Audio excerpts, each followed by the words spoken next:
नमस्कार, आपका अखबार के YouTube चैनल पर आपका स्वागत है। मैं हूं प्रदीप सिंह। उत्तर प्रदेश की राजनीति में, बल्कि कहें उत्तर प्रदेश की राजनीति में, मुस्लिम राजनीति में एक बड़े बदलाव का संकेत मिल रहा है। दरअसल कई चीज़ें हुई हैं पिछले 8 साल में। 8 साल में जिस तरह से मुसलमानों के वीटो को, पॉलिटिकल वीटो को, चुनावी वीटो को बीजेपी ने, मोदी ने ध्वस्त किया है, उसके बाद मुसलमानों को समझ में नहीं आ रहा है कि उनका रास्ता किधर हो, उनको जाना किधर चाहिए। दिग्भ्रमित हैं। अभी 2022 का चुनाव नतीजा आने के बाद से ये मांग उठने लगी है कि समाजवादी पार्टी का साथ छोड़ो। कहाँ जाओ ये तय नहीं हुआ है, लेकिन समाजवादी पार्टी का साथ छोड़ो, इसकी सुगबुगाहट शुरू हो गई। इसमें कई फैक्टर्स हैं। एक, अभी तक जो आज़ादी के बाद से चला आ रहा था कि मुसलमान जिसके साथ होंगे सत्ता में वो आएगा। नरेंद्र मोदी ने 2014 में आकर इसको तोड़ दिया। 80 में से 73 सीटें लोकसभा की बीजेपी और उसके सहयोगी जीत गए। 71 + 2 73, 71 + 2, और इतनी सीटें जीतकर ये बता दिया कि ये जो मुस्लिम वोट का वीटो था वो नहीं चलेगा, उसका समय चला गया है। ये जो मुनादी की नरेंद्र मोदी ने, इसको समझ नहीं पाया मुस्लिम समाज अभी तक, और उस जो सेकुलर ब्रिगेड के लोग हैं वो भी नहीं समझ पाए। उनको लगा कि शायद हम बंटे हुए हैं, इसलिए जो है इसका फ़ायदा मिल रहा है बीजेपी को, तो साथ हो गए। तो 2014 के बाद 2017 में कांग्रेस और समाजवादी पार्टी मिले कि दोनों मिलेंगे, मुस्लिम वोट साथ आ जाएंगे और बीजेपी को हराने में आसानी हो जाएगी। सत्ता में भी थे अखिलेश यादव, तो उसका भी गुरूर था। नतीजा ये हुआ कि समाजवादी पार्टी की उसके इतिहास की सबसे बड़ी हार हुई। मुस्लिम वोट थोक में मिलने के बावजूद फिर लगा कि नहीं, ये मुस्लिम वोट के साथ साथ जो है, अगर पिछड़ा वोट और दलित वोट कंसोलिडेट कर जाए तो हमारी जीत पक्की हो जाएगी। तो 2019 में नया अलायंस बना और उसमें सपा, बसपा और आरएलडी शामिल हो गए, और मुस्लिम वोट लगभग 100%, मतलब जितना पड़ा था लगभग, मामूली 2-4% छोड़ दीजिए जो किसी निर्दलीय या कहीं कहीं जो है कांग्रेस के किसी एक आध उम्मीदवार को चला गया हो, 1500-2000, उसके अलावा सब का सब मुस्लिम वोट गया सपा, बसपा, आरएलडी के गठबंधन को। फिर भी हार गए। 2022 आया तो तय किया कि इस बार जो है गठबंधन बसपा से नहीं करेंगे। बसपा को पहले बदनाम किया कि ये बीजेपी की बी टीम है और इसको वोट देने का मतलब है बीजेपी को वोट देना। मुसलमान तय करके बैठा था 2017 के बाद से, बल्कि 19 के बाद, 17 और 19 के बाद, कि समाजवादी पार्टी को एकमुश्त वोट देना है और 100% देना है, और इसके लिए ओवैसी की भी बात नहीं सुननी। तो 2022 में सपा, आरएलडी और ओम प्रकाश राजभर, इनका अलायंस हुआ। नतीजा फिर वही, फिर सरकार नहीं बनी। तो अब मुसलमान को समझ में नहीं आ रहा है कि उसके रोकने से, उसके वोट से जो है भाजपा सत्ता में आने से, जीतने से नहीं रुकती है। तो ये कोशिश जो है वो नाकाम हो गई। दूसरी बात, बाबा बुलडोज़र का जो खौफ है, मुसलमानों को लग रहा है कि बीजेपी से दुश्मनी मोल लेकर, बीजेपी का ऐसा खुलेआम विरोध करके उनको कोई फ़ायदा नहीं हो रहा है, और उनके खिलाफ, उनकी कौम के लोगों के खिलाफ जो भी कार्रवाई हो रही है, उसके मामले में अखिलेश यादव कुछ बोलने को तैयार नहीं है, कोई आवाज़ उठाने को तैयार नहीं है। तो उनके मन में ये भाव आ रहा है कि अखिलेश यादव हमारे मुद्दों पर हमारे साथ आने को तैयार नहीं है, फिर हम उनके साथ क्यों रहे। और सबसे बड़ा बयान आया है बरेली से। बरेली में सुन्नी मुसलमानों का सबसे बड़ा मरकज़ है। इनका पाकिस्तान बनने में, देश के बंटवारे में सबसे बड़ी भूमिका रही है। यहीं से मुस्लिम लीग को और पाकिस्तान, अलग पाकिस्तान देश बने, इसके लिए जो आंदोलन चला, जो अभियान चला, उसमें सबसे ज़्यादा कार्यकर्ता यहीं से गए, लोग यहीं से जुड़े। हालांकि ये अलग बात है कि यहाँ के लोग पाकिस्तान गए नहीं, लेकिन पाकिस्तान की मांग करने वालों में सबसे आगे थे। तो इस मरकज़ के ऑल इंडिया तंजीम उलमाए इस्लाम, उसके राष्ट्रीय महासचिव हैं मौलाना शहाबुद्दीन रज़वी। उन्होंने मुसलमानों से अपील की कि वो अखिलेश यादव का साथ छोड़ें। अखिलेश यादव के साथ रहकर उनको कुछ नहीं मिलने वाला। उन्होंने कहा कि मुसलमान अपनी राजनीति और उसमें भागीदारी पर फिर से विचार करें। और उससे बड़ी बात जो अखिलेश यादव के लिए खतरे की घंटी है, उन्होंने कहा एक पार्टी के सहारे रहकर कुछ नहीं हासिल होने वाला है, इसलिए अपना नया रास्ता तलाश करें, उसके बारे में सोचें। अखिलेश यादव मुसलमानों के हितैषी नहीं हैं, ये बरेलवी संप्रदाय के लोग कह रहे हैं, वहाँ से ये आवाज़ उठ रही है बरेलवी मरकज़ से। तो इससे आप अंदाज़ा लगाइए कि मुसलमानों में चल क्या रहा है। और वो यहीं तक नहीं रुके, उन्होंने कहा चुनाव के समय भी अखिलेश यादव ने तमाम प्रमुख मुस्लिम नेताओं को पीछे कर दिया, उनको कैंपेन में शामिल नहीं किया, अकेले कैंपेन करते रहे, मुस्लिम नेताओं से दूरी बनाकर रखी। और बात सही है, सहारनपुर में कांग्रेस छोड़कर इमरान मसूद आए, सहारनपुर में मुसलमानों के बड़े नेता हैं, प्रभाव है, आसपास के इलाकों में भी उनका असर है। इसके बावजूद सपा में आने के बावजूद न उनको टिकट दिया गया, न उनसे कैंपेन में उनको कहीं शामिल कराया गया।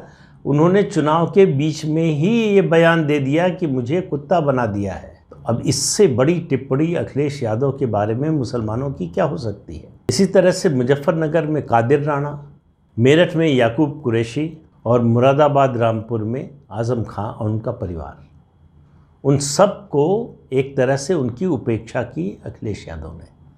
क्योंकि ऐसा नहीं है कि अखिलेश यादव को मुसलमान वोट नहीं चाहिए थे, क्या वो मुसलमानों का वोट नहीं चाहते थे? ये बिल्कुल ऐसा कहना गलत होगा। वो मुसलमानों का वोट चाहते थे और भरपूर चाहते थे, 100% चाहते थे। लेकिन उनको मालूम था कि मुसलमानों के पास कोई विकल्प नहीं है। उनको लगा कि ये कुछ भी करें, इनको वोट समाजवादी पार्टी को ही देना पड़ेगा, क्योंकि ये बीजेपी को रोकना चाहते हैं।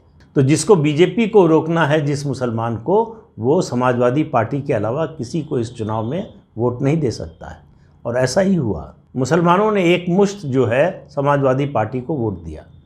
असदुद्दीन ओवैसी अपील करते रहे, पूरे प्रदेश में घूमते रहे कि कुछ नहीं मिलने वाला अखिलेश यादव से, कुछ नहीं मिलने वाला कांग्रेस से, कुछ नहीं मिलने वाला बसपा से, आप अपनी पार्टी खड़ी कीजिए, अपने नेता को मजबूत कीजिए। लेकिन मुसलमानों ने इस कान से सुना और दूसरे कान से निकाल दिया और तय किया कि वोट तो अखिलेश यादव को ही देना है। और अखिलेश यादव और उनके आसपास के लोगों ने समा ऐसा बांधा, ऐसा माहौल बनाया कि बस उनके शपथ लेने की देर है, फैसला तो हो चुका है। नतीजा आया तो पता चला कि स्थिति क्या है। मुस्लिम समाज में इस समय अखिलेश यादव को लेकर जो नाराज़गी है वो धीरे धीरे बढ़ती जा रही है। मुश्किल ये है कि मुसलमानों के सामने कोई विकल्प नहीं है। एक धारा उसमें यह है जिसको लग रहा है कि भाई बीजेपी का विरोध करके, बीजेपी से दुश्मनी मोल लेके हमको हासिल क्या हुआ। हमारे किसी मुश्किल के वक्त में तो अखिलेश यादव हमारे साथ खड़े होते नहीं, वोट हम उनको देते हैं, मदद किससे मांगने जाएं। ये जो सोच आई है, उसके बाद मुस्लिम समाज में एक बड़ी दुविधा की स्थिति है कि क्या करें। दूसरे समुदाय की तरह व्यवहार करें चुनाव के समय कि जो पसंद की पार्टी हो, जो पसंद का उम्मीदवार हो, उसको वोट दें, किसी एक पार्टी के साथ एक मुश्त जाने या किसी एक पार्टी के साथ ही आइडेंटिफाई होने से बचें। एक विकल्प ये है। दूसरा विकल्प है कि कोई मुसलमानों का नेता निकले, जैसे वैसी है या आज़म खां, इस तरह के लोग मिलें, जितने मुस्लिम लीडरशिप के लोग हैं वो मिलें आपस में और एक नई पार्टी बनाएं।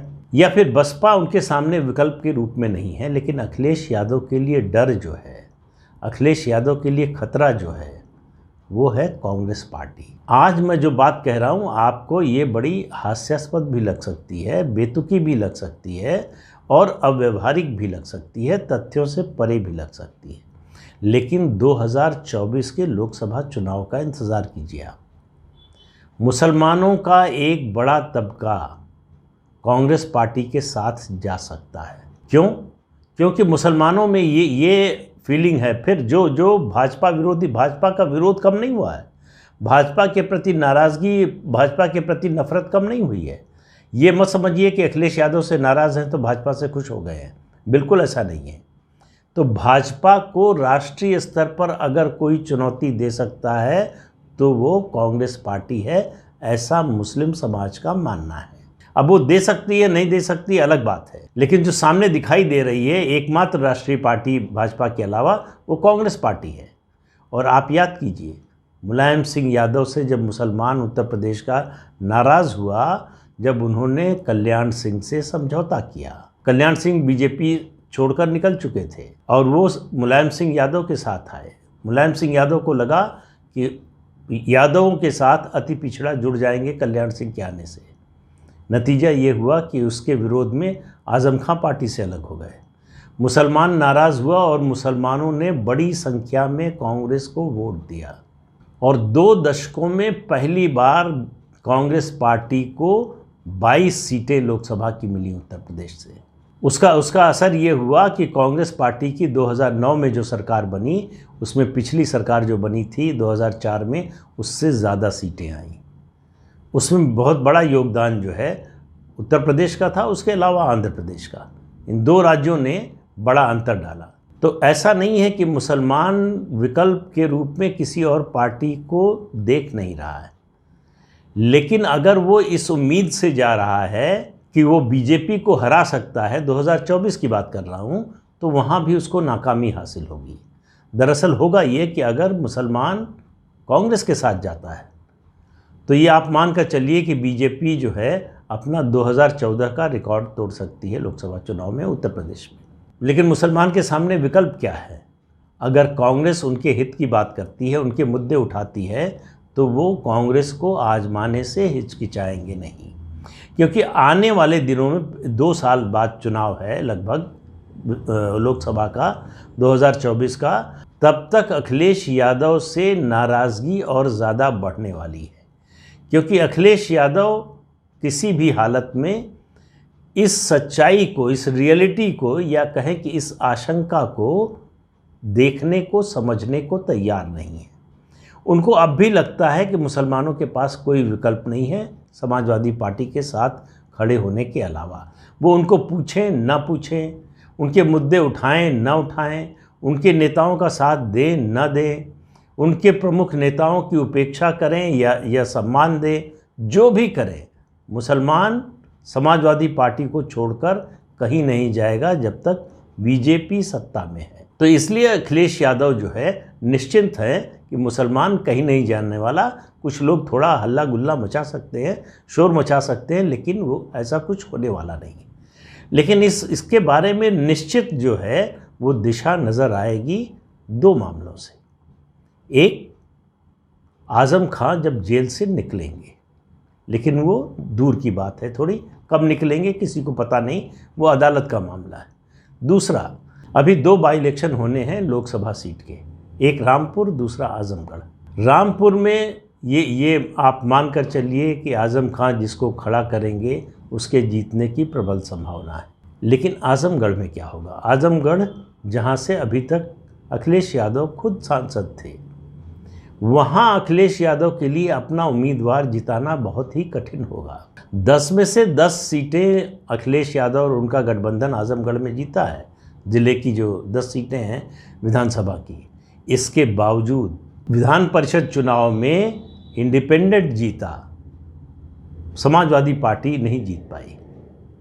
तो ये एक इंडिकेशन है कि मुसलमान विकल्प भी देख रहा है। और ये जो लोगों ने वोट किया, ये आप समझिए कि मुसलमानों की 2nd रैंक की लीडरशिप है। ब्लॉक प्रमुख, जिला परिषद अध्यक्ष और विधायक, विधानसभा सदस्य, इस तरह के लोग थे और जिन्होंने वोट किया इस चुनाव में। विधान परिषद का जो ये चुनाव था, इसमें समाजवादी पार्टी की जिस तरह की हार हुई है, देखिए एक बात तो है कि ये जो विधान परिषद का चुनाव होता है, इसमें वही पार्टी जीतती है ज़्यादातर सीटें जो सत्ता में होती है। लेकिन मैं सीट जीत हार की बात नहीं कर रहा हूँ, वोट की बात कर रहा हूँ। जितनी कम संख्या में वोट मिले हैं, अगर मुस्लिम यादव वोटों को जोड़ दिया जाए तो उसका आधा भी नहीं मिला है समाजवादी पार्टी को। तो इससे आप अंदाज़ा लगाइए कि ये बदलाव का एक संकेत दे रहा है। लेकिन इसकी वास्तविकता पता चलेगी जब आज़म खां, उनका परिवार, उनके आसपास के लोग, उनके जो मीडिया का काम देखते हैं, उनकी ओर से जो बयान जारी करते हैं, बिना उनसे पूछे जारी नहीं करते, वो लोग नाराज़गी जाहिर कर रहे हैं खुलेआम अखिलेश यादव के खिलाफ। और अखिलेश यादव को अभी इसका एहसास नहीं है कि वो कितनी बड़ी गलती कर रहे हैं। आने वाले दिनों में 2024 का लोकसभा चुनाव अखिलेश यादव का राजनीतिक भविष्य तय करेगा। ठीक बात है कि विधानसभा का चुनाव नहीं है, समाजवादी पार्टी जो है केवल उत्तर प्रदेश की पार्टी है, उसका भविष्य विधानसभा के चुनाव में ही तय होगा। लेकिन मैं कह रहा हूँ 2024 में अखिलेश यादव का राजनीतिक भविष्य तय हो जाएगा। अखिलेश यादव के पास 2 साल है सिर्फ अपने पिता की राजनीतिक विरासत को बचाए रखने का। बचा पाएंगे नहीं बचा पाएंगे मुझे नहीं मालूम, लेकिन वो उनकी विरासत खतरे में है, इसमें मुझे कोई दो राय नहीं। तो आज के अंक में इतना ही। अगले अंक में फिर मिलेंगे किसी नए मुद्दे के साथ। तब तक के लिए इजाज़त दीजिए। आपसे अनुरोध है कि ये चैनल देखिए, शेयर कीजिए, लाइक कीजिए और सब्सक्राइब ज़रूर कीजिए। नमस्कार।